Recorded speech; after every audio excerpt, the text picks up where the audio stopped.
Hey, this is Ciderhelm, and welcome to the Vainglory Hero Spotlight. Today we're looking at Baron, a living siege engine who rains destruction on his enemies. Baron brings incredible range and powerful burst damage to his team. When building crystal items, he becomes mobile artillery, shelling enemy teams from extreme distances. His weapon path enables aggressive maneuvering during combat, allowing him to quickly bring down high-value targets. Baron's heroic perk, Rocket Launcher, significantly increases the damage of his basic attacks. Additionally, each rocket explodes on impact, dealing full damage to surrounding enemies. This splash damage is reduced against lane minions. When Baron activates his Porcupine Mortar, he lobs a shell to the target location, dealing heavy damage to enemies on impact. Baron can hold up to 2 shells at a time, allowing him to fire twice in rapid succession. Enemies are also lightly slowed when hit by a mortar. When purchasing red weapon power items, the strength of the slow is greatly increased. On the other hand, blue crystal power items extend the range of this ability, allowing Baron to shell enemies from greater distances.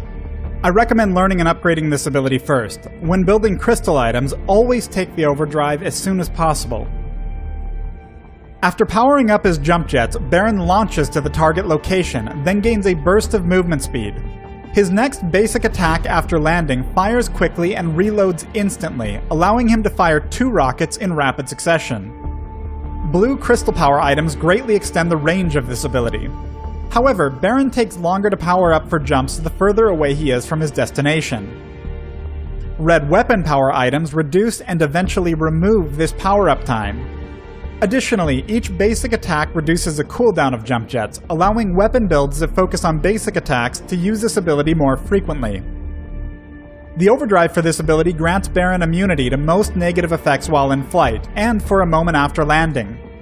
I recommend learning this ability at level 2, upgrading it second, and taking its overdrive when dealing with teams that have strong stuns or other crowd controls. Baron's Ion Cannon ultimate allows him to mark a location for an orbital strike.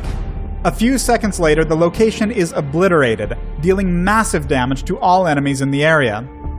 This deals full damage to enemies near the center, while dealing reduced damage to enemies near the edges. Enemies can see and hear the moment Baron activates Ion Cannon, but only his allies see the targeting marker. The actual location of the strike is not revealed to enemies until immediately before impact.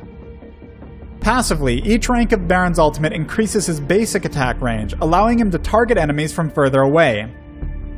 I recommend learning and upgrading this ultimate whenever available.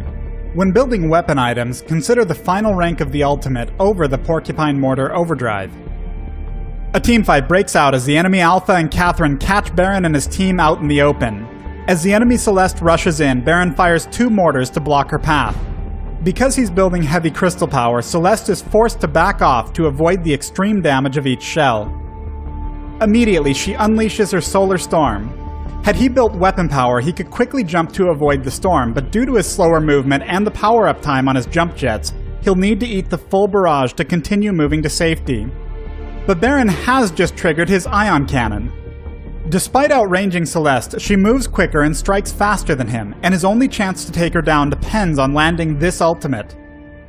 As the Ion Cannon's location is revealed, Celeste has already started moving into its impact zone to avoid another mortar shell.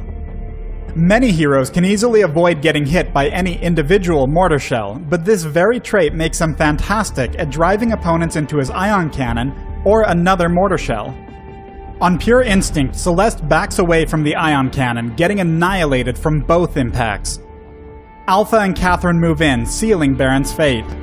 By splitting the team at the start of the fight, Baron was forced to spend his time covering his weaknesses rather than positioning for his damage and zoning. During this match, Baron and the enemy Jewel have been massive threats, with each team setting up to play to their strengths. Baron and Arden prepare for the inevitable fight as Saw baits the enemy team. The moment they dive in, Arden brings down the gauntlet. At this moment, Saw has already been stunned by Catherine and now rooted by Rhyme. However, Arden has managed to stun Jewel in the gauntlet walls, providing the only real chance Saw has of staying alive. Right now, Baron has 2 huge things going in his favor. First, the gauntlet walls allow him to safely stay close to the fight. Second, because Rhyme and Catherine are both focused on finishing Saw off, he knows exactly where to aim his mortars. He's already hit Rhyme once, and as the second shell lands, he'll hit him again. Saw backs off thanks to Arden's Vanguard just as the ion cannon strikes, erasing Catherine and Rhyme. Jewel is the last enemy standing, but despite her extreme damage, Baron finishes her off with a flyby, not even looking at the explosion as he pushes forward. Thanks for watching the Baron Hero Spotlight. Download Vainglory free on the Apple App Store, Google Play, and the Amazon App Store.